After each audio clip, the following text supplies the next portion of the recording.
Ransomware એટેકથી Surat સહિત રાજ્યની 21 બેંકના ટ્રાન્ઝેક્શન ખોરવાયા. સુરત સહિત દક્ષિણ ગુજરાતની 15 થી વધુ બેંકોના સાયબર એટેકથી 1200 કરોડ રૂપિયાના લેણદેણ પર અસર. એનપીસીઆઈ એટલે કે નેશનલ પેમેન્ટ્સ કોર્પોરેશન ઓફ ઇન્ડિયાને એક નોટિસ જાહેર કરી છે, જેમાં જણાવવામાં આવ્યું છે કે બેંકોને સેવાઓ આપતી સીએજ ટેકનોલોજીની સિસ્ટમ પર રેન્સમવેર એટેક થયો છે. રેન્સમવેર હુમલાને કારણે આઈપીએમએસ અને યુપીઆઈ જેવી પેમેન્ટ સિસ્ટમ અસ્થાયી રૂપે અનુપલબ્ધ રહેશે. એનપીસીઆઈએ જણાવ્યું હતું કે પેમેન્ટ ઇકોસિસ્ટમ પર મોટી અસરને રોકવા માટે સીએજ ટેકનોલોજીસને National Payments Corporation of India દ્વારા સંચાલિત રિટેલ પેમેન્ટ સિસ્ટમ એક્સેસ કરવાથી અસ્થાયી રૂપે અલગ કરવામાં આવી છે. રેન્સમવેર હુમલાને કારણે ગુજરાત સહિત લગભગ 300 નાની ભારતીય બેંકોની પેમેન્ટ સેવાઓ ઠપ થઈ જવા પામી છે. અન્ય કેટલીક બેન્કિંગ સેવાઓ અસ્થાયી રૂપે બંધ કરી દેવામાં આવી છે. એનપીસીઆઈએ જણાવ્યું હતું કે પેમેન્ટ ઇકોસિસ્ટમ પર મોટી અસરને રોકવા માટે સીએજ ટેકનોલોજીસને National Payment Corporation of India દ્વારા સંચાલિત રિટેલ પેમેન્ટ સિસ્ટમ એક્સેસ કરવાથી અસ્થાયી રૂપે અલગ કરવામાં આવી છે. રેન્સમવેર હુમલાને કારણે ગુજરાત સહિત લગભગ 300 નાની ભારતીય બેંકોની પેમેન્ટ સેવાઓ ઠપ થઈ જવા પામી છે. અન્ય કેટલીક બેન્કિંગ સેવાઓ અસ્થાયી રૂપે બંધ કરી દેવામાં આવી છે. નમસ્કાર. બેન્કિંગ સેક્ટર અને એમાં ખાસ કરીને કોઓપરેટિવ બેન્કિંગ સેક્ટરમાં છેલ્લા 4 દિવસથી પેમેન્ટ માટેના પ્રશ્નો સર્જાયા છે. પ્રશ્નની શરૂઆત આ પ્રશ્ન ઊભો થયો છે એ સીએચ કંપની, જે સીબીએસ સોફ્ટવેર પ્રોવાઈડર કંપની છે. આ સીએચ કંપની પાસેથી જે બેંકોએ સીબીએસ સોફ્ટવેર લીધું હોય એ બેંકો એ સીબીએસ સોફ્ટવેર વાપરતી હતી. હવે સીએચ કંપનીના એક એપ્લિકેશન છે, એમાં આ રેન્સમવેર જે વાયરસ છે તે ડિટેક્ટ થયો છે અને સાયબર એટેક પણ કહી શકાય, પણ એ વાયરસ ડિટેક્ટ થયો.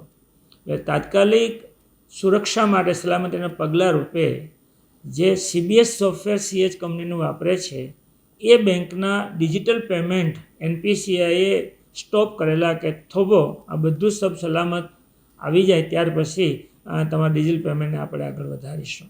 એક ઇસ્યુ આ આવ્યો. ખરેખર ગુજરાતની 21 બેંક અને ભારતની લગભગ 350 જેટલી બેંક આ સીએચ કંપનીના સોફ્ટવેર યુઝ કરે છે, એ બધાને ઇફેક્ટ આવી. ગુજરાતમાં અને સુરતમાં પણ ઇફેક્ટ આવી. એનું બીજું કારણ એ છે કે સુરતની એક મોટી બેંક સાથે બધી સહકારી બેંકો સીટીએસ જે ચેક ક્લિયર કરવાના હોય એ રીતે એમની જોડે મેમ્બર છે ને ત્યાંથી ચેક ક્લિયર એના થ્રુ થાય છે. ગુજરાતની સૌથી વધુ બેંકો અમદાવાદની આપણે સ્ટેટ કોઓપરેટિવ બેંક સાથે જોડાયેલી છે. પરિણામે આ બેંકોના ચેક ક્લિયર થવા જોઈએ, ખાતેદારોના, એકાઉન્ટ હોલ્ડરના, એ ક્લિયર નથી થતા અને એ બીજી બેંકમાં ભરે છે તો ત્યાંથી પણ ક્લિયર થઈને આ બેંકમાં જમા થવા નથી આવતા. આ ઇસ્યુ શરૂ થયો છે. આ સીએચ કંપનીના સીબીએસ સોફ્ટવેરમાં રવિવારે સાંજે 7 કલાકે આ વાયરસ ડિટેક્ટ થયો. સોમવારથી આ સર્વિસને બ્રેક લાગી છે અને દક્ષિણ ગુજરાતની લગભગ 17 કે 20 જેટલી સહકારી બેંકોનો આ ચેક ક્લિયરિંગનું કામ ઠપ થયું છે.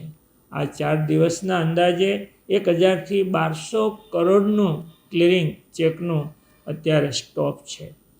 એટલું સારું છે કે બીજી બેંકો, બધી સહકારી બેંકો, મુખ્ય બેંકો સિવાયની, એના ડિજિટલ પેમેન્ટ આરટીજીએસ છે કે મોબાઈલ બેન્કિંગ છે, એ બધા પેમેન્ટો થઈ રહ્યા છે. એટલે કસ્ટમરને એટલું સારું છે. પણ ચેકથી ક્લિયર કરવું હોય, બેલેન્સ લેવાનું હોય કે બેલેન્સ મોકલવાનું હોય તો હાલ પૂરતું આ ગ્રાહકો મુશ્કેલી અનુભવી રહ્યા છે. દક્ષિણ ગુજરાત કોઓપરેટિવ બેંક વતી તમામ કસ્ટમરને એટલી વિનંતી છે કે આ ઇસ્યુ સોફ્ટવેર કંપની પ્રોવાઈડર કંપનીમાં આવેલો છે. સહકારી બેંકોને આ એની સિસ્ટમ છે એ અટાણે હેંગ થયેલી છે.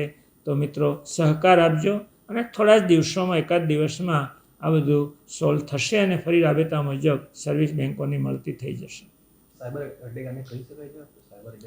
હજી ક્લેરિફિકેશન એનપીસીઆઈમાંથી કે જ્યાં આવ્યું છે કંપની તરફથી કોઈ જગ્યાએ કોમ્યુનિકેશન નથી થયું.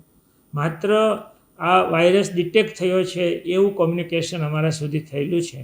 એટલે ખરેખર નુકસાન થયું છે કે નથી થયું આપણને હજુ ખ્યાલ નથી. પણ એનપીસીઆઈ એવું કહે છે કે વાયરસ ડિટેક્ટ થયો છે.